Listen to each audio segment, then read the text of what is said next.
मेरे प्यारे भाई और बहनों, आज भैरव अष्टमी के पर्व के अवसर पर मैं आप लोगों को एक भैरव जी की ही साधना देने जा रहा हूँ, जो किसी भी गृहस्थ प्राणी की लोग करके उसके परिवार को छिन्न भिन्न कर देते हैं। कोई कुछ भेज रहा है, कोई तंत्र मंत्र कर रहा है, कोई बंधन कर रहा है, कोई कुछ भी कर रहा है। तो इन सारी स्थितियों से निदान पाने के लिए ये प्रयोग है। और दूसरी बात मैं आपको स्पष्ट समझा दूं कि कोई भी मंत्र एक दिन में नहीं सिद्ध होगा। जिस तरह से बच्चा पैदा होने के बाद वो कोई कार्य नहीं करता है, उसकी भी अवस्था चाहिए कि कुछ करने के लायक लोड को उठा सके, चलने की सामर्थ्य पैदा हो सके। मंत्र का यही सिद्धांत होता है। आज आपने पढ़ लिया, उसके बाद उसको आजमाने लगे कि लो प्रयोग करके देखें, नहीं होगा, कभी नहीं होगा। आप लोग अंधियाले में न रहें और मेरे बताए गए किसी भी साधना को, जो मैंने विधान बताया है, जितने समय का बताया है, जितने दिन का बताया है, और उसी नियम के अनुसार आप चलना पड़ेगा आपको।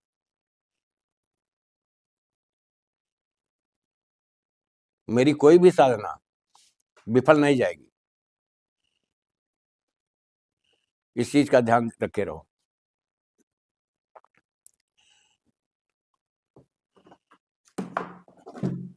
और देखो, YouTube पर तरह तरह के लोग, साधक लोग साधना डाल देते हैं। मैं फिर आपसे बार बार समझा रहा हूं कि आप जिसकी साधना उठाओ, जिसका मंत्र उठाओ, जिसके चैनल से उठाओ, उससे एक बार अवश्य संपर्क कर लो। वो तुम्हें पूर्ण मार्ग बता देगा। दूसरी चीज ये है कि देखिए, आप मंत्र शब्द तो पढ़ रहे हो, लेकिन किसने वो दिया है, उसको कितना विश्वास है, उसने किया भी है कि नहीं किया है, कि ग्रंथों से लेकर के डाला है, वो आपको सारा रहस्य बता देगा। दूसरी चीज एक और होती है, एक परिपाटी, एक नियम होता है, इसको समझ लो। कोई गुरु बनने योग्य होता है, गुरु बनता है, और कुछ लोग, उनको ज्ञान नहीं है, तो हम भाई उनके लिए नहीं कह सकते।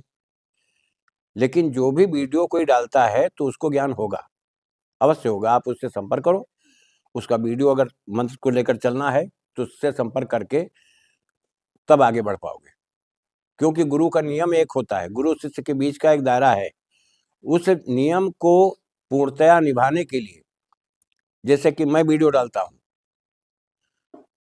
आप जितने लोग हमसे कॉल पर संपर्क करते हो, गुरुजी कहते हैं, हमसे जब पूछते हैं कि मेरे लिए कौन सी साधना उचित है, मैं बता देता हूं, अगर तुम अपनी समस्या का निदान के हेतु साधना करना चाहते हो तो तुम्हारे लिए ये प्रयोग है। कोई साधना ही करना चाहता है, कोई सिद्धि पाना चाहता है, तो उसके लिए दूसरे प्रयोग हैं। लेकिन होता क्या है, इसमें प्रतिबंध क्या है, इस रहस्य को किसी ने आज तक नहीं बताया होगा। इस बात को समझो। जब कोई गुरु कहता है कि जाओ बेटा तुम ये काम करो, तो उसके पीछे से गुरु का बल होता है। तुम्हारा आत्मबल होगा, तुम्हारा ज्ञान बल होगा, तुम्हारा बुद्धि बल, तीन बल तुम्हारे होंगे। और गुरु बल वो प्राकृतिक बल होता है, वो तुम्हें कैसे प्राप्त होगा? पीछे से पुश कौन करेगा तुम्हें कि पीछे नहीं हटना, आगे बढ़ो? इसका भी महत्व समझो, इस रहस्य को जानो। जब मेरे बताए गए रास्ते पर आप चलोगे, आपने बताया कि मैं ये मंत्र को उठाने जा रहा हूँ, मैं इसका जाप करने जा रहा हूँ, इसकी साधना करने जा रहा हूँ, तो हमारा ये कर्तव्य बनता है कि मैं तिथि और मुहूर्त तुमको समय बताऊंगा, हमसे संपर्क करोगे, उसके बाद तुम उधर करना शुरू करोगे तो हम इधर से अपना प्रयोग शुरू कर देंगे तुमको बल देने के लिए। ये हमारी जिम्मेदारी बनती है कि हम तुम्हारे लिए हवन करें, संकल्प लेकर के हमारा इस नाम का फला नाम का शिष्य है, ये साधना करने जा रहा है, कृपा करो इस पर। जब तक इस रहस्य को नहीं समझोगे, कभी साधना में चैलेंज देता हूं मैं, अपने वीडियो पर मेरा चैलेंज है, कभी सफलता नहीं मिलेगी। करोगे, छोड़ोगे, परेशान हो जाओगे, पीड़ित हो जाओगे, करोगे, छोड़ोगे, पीड़ित हो जाओगे, परेशान हो जाओगे, यही चलता रहेगा, और अंत में विश्वास के प्रति भी आस्था खोजोगे, हे विचार पैदा हो जाएंगे। ऐसा मत करो। मेरी बात सुनने में हो सकता कड़वी लगे, लेकिन सत्य बोल रहा हूं, मैं किसी को भ्रमित नहीं करता। आज YouTube चैनल अपने विचार के माध्यम से मैं अशोक कुमार मिश्रा आपको एक भैरव मंत्र दे रहा हूं, पहले मंत्र सुन लीजिए, और ये मंत्र हमारा आपको डिस्क्रिप्शन बॉक्स में भी मिल जाएगा। अब मंत्र सुनिए। ओम नमो काला भैरव मसान बासा, उरत की मुट्ठी रक्ता बाण, चल दे भैरव कचिया मसान, मैं कहूं तो उसे समझाए, सवा पहर की धुनी दिखाए, मुआ मुर्दा मरघट बास, माता छोड़े पुत्र की आस, जलती लकड़ी झुके मसान, भैरव मेरा बैरी। अब मेरा बैरी के बाद जिसने तंत्र मंत्र हमारे परिवार पर किया हो, मेरा बैरी तेरा खान, रोली सिंगी रुद्र बाण, मुझ पर गलत क्रिया करने वाले को नहीं मारो तो राजा रामचंद्र लक्ष्मण यति की आन। ये मंत्र है, फिर से मैं दोहराए दे रहा हूं। ओम नमो काला भैरव मसान बासा, उरत की मुट्ठी रक्ता बाण, चले भैरव कचिया मसान, मैं कहूं तो उसे समझाए, सवा पैर की धुनी दिखाए, मुआ मुर्दा मरघट बास, माता छोड़े पुत्र की आस, जलती लकड़ी झुके मसान, भैरव मेरा बैरी तेरा खान, रोली सिंगी रुद्र बाण, जिसने मेरे परिवार पर खटकर्म किया हो, दुष्कर्म किया हो, प्रतिकर्म किया हो, उसको नहीं मारो तो राजा रामचंद्र लक्ष्मण यति की आन। ये बीच में लास्ट में शब्द ये जोड़े जाते हैं क्योंकि तुम्हारी आस्था किससे बंधी है, तुम किससे पीड़ित हो, उस बात को रखो अपने, उसको योजनाबद्ध करो। मंत्र इतना ही है। अब विधान भी जान लीजिए, इसके 3 विधान होते हैं। आप एक इसको घर में भी कर सकते हो,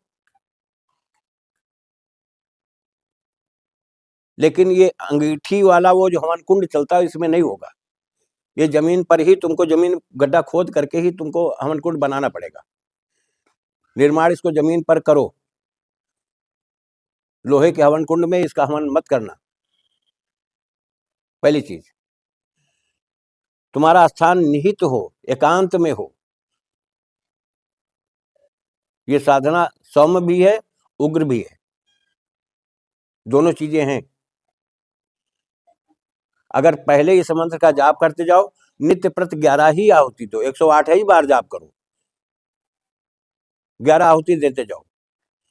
धीरे धीरे धीरे धीरे धीरे धीरे तुम्हारा 40 दिन 45 दिन पूरा बाद में होगा, लेकिन तुम ये देखोगे कि तुम्हारे घर से सारी आपत्तियां सारी विपत्तियों का निदान होता जा रहा है, आप फ्री होते जा रहे हो।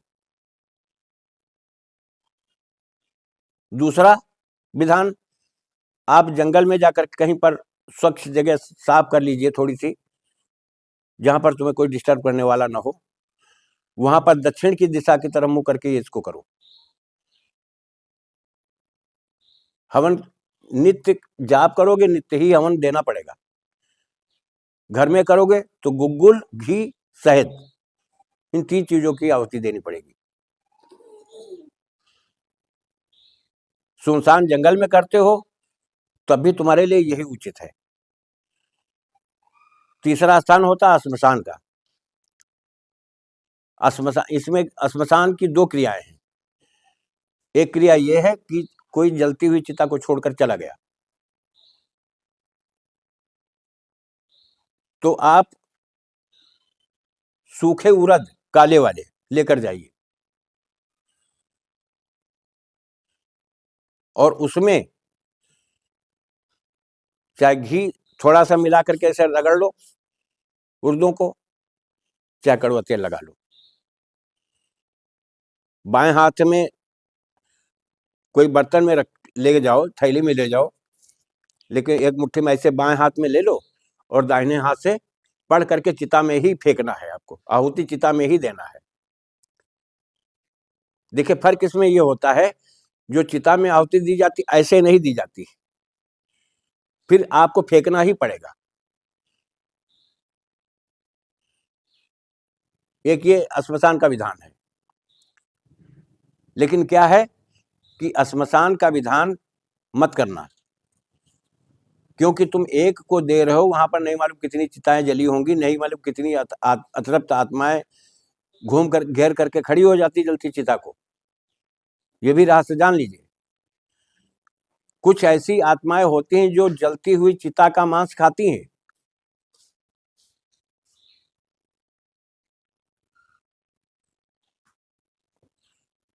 तो ऐसा कर्म मत करना।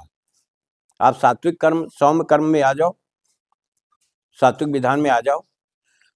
देवता है वो तुम्हारा लाभ करेगा। तुम जिस कार्य की योजना करके आप याद कर रहे हो, आवाहन कर रहे हो, वो तुम्हारी मदद करेगा। लेकिन ये एक दिन की क्रिया नहीं है। तुमको कम से कम, ज्यादा पीड़ित हो तो 3 महीने घर के एकांत स्थान में बैठ करके इसको रगड़ डालो, कर डालो। 108 ही बार करना है। तुमसे हो सके तुम 5 माला कर डालो। लेकिन अगर कोई घर के अंदर, तुम्हारे अगल बगल में किसी परिवार पर कोई आक्षेप नहीं आएगा। अगर तुम्हारे पूजा के स्थान में किसी प्रकार की हलचल होती है तो सावधान रहो।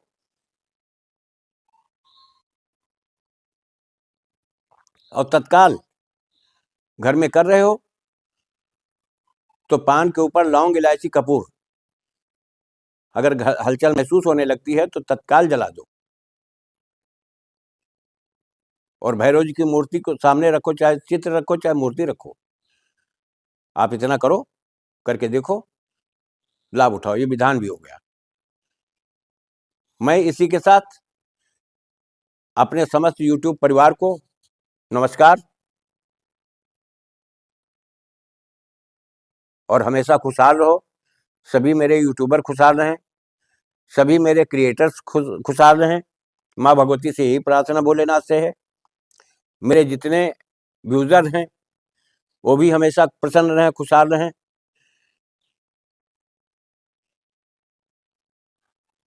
कल मेरी तबीयत खराब होने की वजह से मैं वीडियो नहीं डाल पाया था।